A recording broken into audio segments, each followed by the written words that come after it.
क्या certain cases में husband को इंटरिम एलिमनी दिया जा सकता है? इसका उत्तर है जी हाँ। Hello friends, this is Vinay Kumar Sahay, retired principal district जज। आज आपके सामने मैं हिंदी में अपने विचार रखने जा रहा हूँ।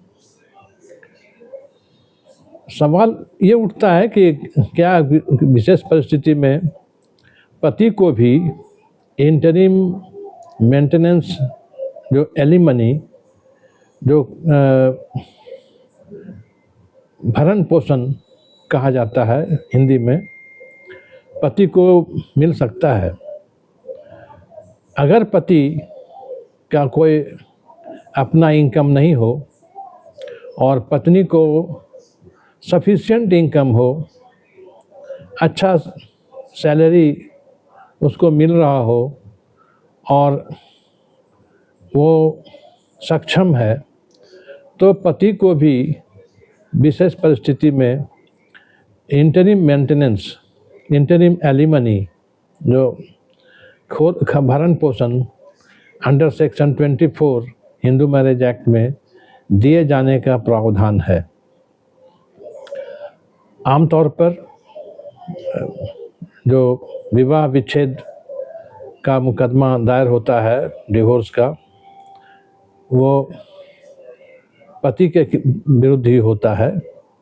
लेकिन पति अगर कुछ नहीं काम कर रहा है तो उस परिस्थिति में उसको भरण पोषण दिया जा सकता है।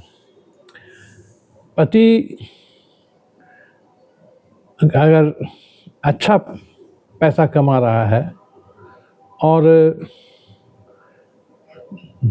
विवाह विच्छेद का केस न्यायालय में चल रहा है, तो ड्यूरिंग पेंडेंसी, माने जब तक विचाराधीन है केस, तब तक किसी को भी, पति को या पत्नी को, इंटरिम मेंटेनेंस एलिमनी भरण पोषण का जो उसका हिंदी अर्थ है, उसमें उसको दिया जा सकता है।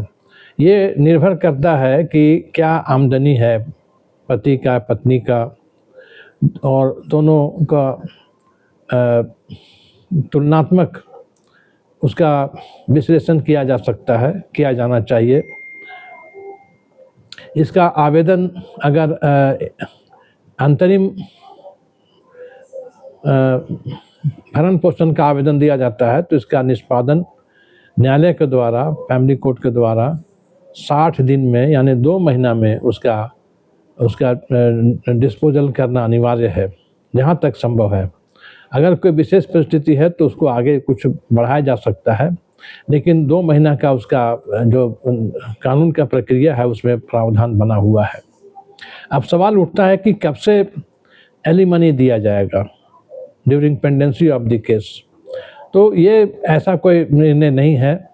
कलकत्ता हाई कोर्ट ने अपने जजमेंट में AIR 2013 कलकत्ता पेज 188 शर्मी चटर्जी वर्सेस उदयन चटर्जी में ये निर्णय दिया कि चूँकि कोई डेट इसमें प्रावधान नहीं है कि डेट ऑफ एप्लीकेशन होगा या डेट ऑफ ऑर्डर होगा, और उन्होंने जो कलकत्ता हाई कोर्ट है वो रिलाई किया है 1997 सुप्रीम कोर्ट पेज 3397 कि इसमें ऐसा है कि कोई डेट नहीं है कि ऑर्डर का होगा या एप्लीकेशन का होगा। तो लेकिन जो लेटेस्ट निर्णय है ऑनरेबल सुप्रीम कोर्ट का, जो रजनीश वर्सेस नेहा 2021 में हम पहले का वीडियो में इसका जिक्र कर चुके हैं, honourable Mrs justice Indu Malhotra का एक निर्णय है जो बहुत गाइडलाइंस बहुत तरह का दिया गया है। उसमें प्रावधान उसमें दिया गया है कि ये डेट ऑफ एप्लीकेशन होना चाहिए, आवेदन का तिथि से भरण पोषण होना चाहिए, न कि डेट ऑफ ऑर्डर। क्योंकि अगर ऐसा होगा तो रेस्पोंडेंट जानबूझ के देरी करेगा और उसका बेनिफिट उसका लाभ उसको मिलेगा, इसलिए उसका डेट ऑफ एप्लीकेशन ही माना गया है।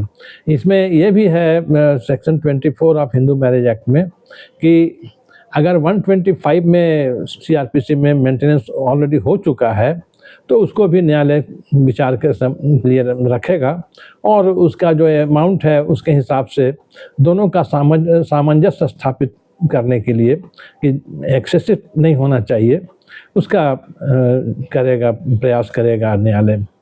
आज यही हम समाप्त करते हैं और आपसे अनुरोध है कि आप इसे लाइक एंड सब्सक्राइब जरूर करें। धन्यवाद।